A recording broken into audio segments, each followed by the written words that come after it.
Hello and welcome to today's video. I'm Allie Hobart, I'm Sumner's wife, and I take care of all of the logistics sides of our Amazon business. So I wanted to come and share with you guys all of the knowledge and the tips that I've learned and picked up on over the years. And today I'm recording here from Merida, Mexico. Sumner and I are traveling to different places, and if you're interested in seeing how we spend our free time, you're welcome to subscribe to our travel channel, Hobart's Abroad. I'm going to leave the link in the description below, as well as somewhere here in the corner of this video, and it would be awesome to have you guys follow along if you're interested. But today I wanted to talk to you guys about something I get asked about all the time.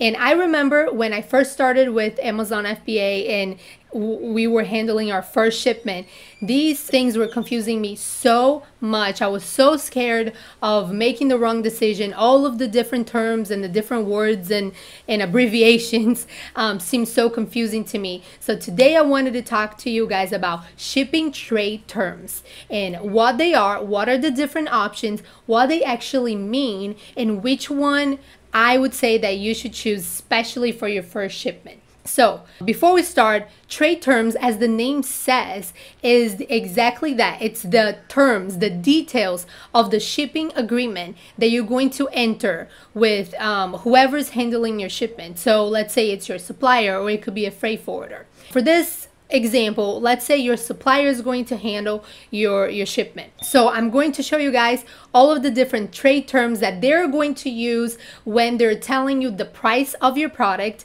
and what that price includes and does not include when it comes to shipment. So the first one is the EXW, or Ex Works. What does that mean? If your supplier says, hey, to produce your 100 water bottles, the price per unit is $4 EXW. That means that that price only includes the manufacturing. The responsibility of the shipment is 100% yours. And I created this little graph here to show you guys.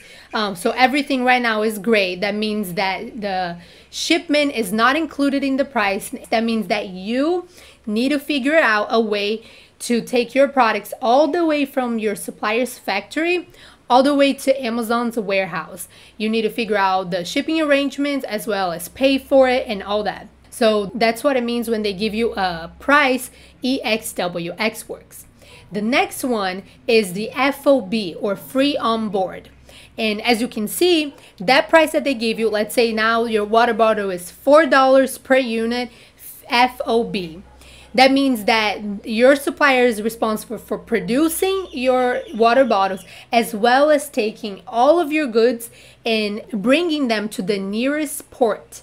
That can be an airport or a seaport. And then from there on, from that port all the way to Amazon's warehouse, the responsibility is yours. So in this case, 50% of the responsibility for shipment is for your supplier and 50% is yours. That means that you need to hire a freight forwarder or do it yourself. Whatever it is, you need to figure out a way to take your products from that port all the way to Amazon's warehouse. Next, we have the DDU, or the DAP. And they're similar, but they're a little bit different, and in a very important way if you're shipping to an Amazon warehouse that I'm going to tell you right now. So DDU is delivery duties unpaid. And what does that mean? That means that your supplier is saying that they will have 90% of the responsibility of taking your products all the way from their factory to Amazon's warehouse. What the 10% falls, which is your responsibility, is once your product reaches customs, you need to pay all of the tariffs and all of the fees associated with entering that country. So if your supplier says, hey, to produce your water bottle is $4 DDU, that means that already includes the shipment, but it does not include the tariffs or anything that you need to pay for your product to be cleared through customs. So what happens if you choose this trade term? Once your products reach customs, you are going to be notified by your supplier. They're going to say, hey, your product is at customs. This is how much it's going to cost for them to get cleared. And then you pay them.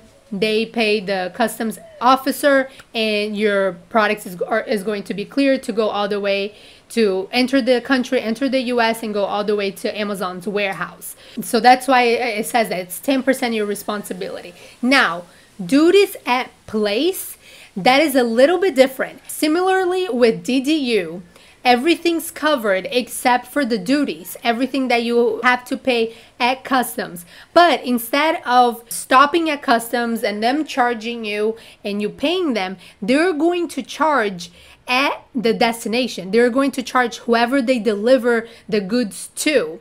And you don't want that, because they're going to be delivering to Amazon's warehouse, and Amazon has said that they will not accept it. Obviously, Amazon's not going to pay those fees for you and then figure out a way to charge you. So if you're shipping to Amazon's warehouse, definitely do not choose the DAP trade term. And then finally, the last trade term is the DDP, which is definitely the stress-free option. You have zero responsibility. Once you pay your supplier, everything's included. They're going to be responsible to take your goods all the way from their factory to Amazon's warehouse, and everything's included in the price. So if your supplier says, hey, it is to produce your water bottles, it's $4 DDP, you're good. The price of the production of the water bottle is included, the full shipment is included, and you're good to go. You do not need to worry about that. Now, some people do not like this option because they might think that your supplier might try to charge you more, because they have to kind of like estimate how much your product is going to cost and how much your tariffs and duties and everything is going to cost. But they have all of the formula that the customs officer is going to use. They already have it, so they have a pretty good idea of how much it's going to cost. And honestly, this is how we ship it. We do not want to deal with potentially getting our products stopped at customs for a long time and delaying the lead time and the time that it takes for it to get all the way to Amazon FBA. We don't want that headache, so we always go with DDP. And especially if you're doing your first shipment, your first order for Amazon, I would definitely advise you to try to reduce your stress and the things that you need to take care of as much as possible, because you're still getting used to the whole thing. And later on, if you prefer different trade terms, if you're more comfortable, if you found a freight forwarder or any other shipping arrangement that you prefer, then you can settle with your supplier a price for EXW when none of the shipping arrangements are included, or FOB, whatever you prefer. So just to recap, these are the different trade terms: EXW, X-Works, FOB, free on board, DDU, delivery duties unpaid, DAP, duties at place that you do not want if you're shipping to Amazon's warehouse, and DDP, delivery duties paid, everything included and how much responsibility you have. So if you later on, let's say you do want to go with a freight forwarder, what you have to do, hopefully this is going to make sense now. Let's say you find a freight forwarder. You're going to settle the price with your supplier EXW, saying, hey, you will not have to deal with any of the shipment. Please give me the best price that you can for X-Works. So that means only the production. And then with your freight forwarder, you want to do DDP. So those are different trade terms, as I said, that you're going to have to agree with whoever is handling your shipment. If you have a freight forwarder, tell your supplier you want a price EXW so you don't overpay. Let's say your supplier charges you $4 FOB, and then you hire a freight forwarder for the shipment DDP. You're overpaying a little bit of the shipment, because you don't need, the freight forwarder can pick up the goods at your supplier's warehouse. You don't need them to send it to the port. So just hopefully this has cleared up the confusion. If you have any questions, please be sure to leave those in the comments below. Also, if you have any tips, if you want to help the community, be sure to leave those below. And also join our Facebook group. I'm going to leave the link in the description below as well.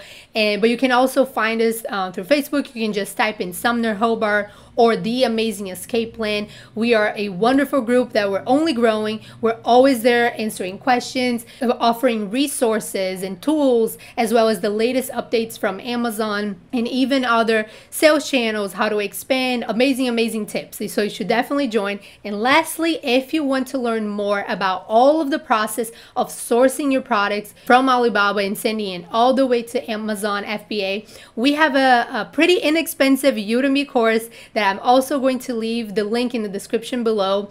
And not trying to force this course at all, but if you're interested, there's a ton of information. All of our best tips that's going to save you time and money is in this course. We have other courses on Udemy as well. And as always, I hope you found this helpful. Thank you so much for watching, and I look forward to seeing you guys in future videos.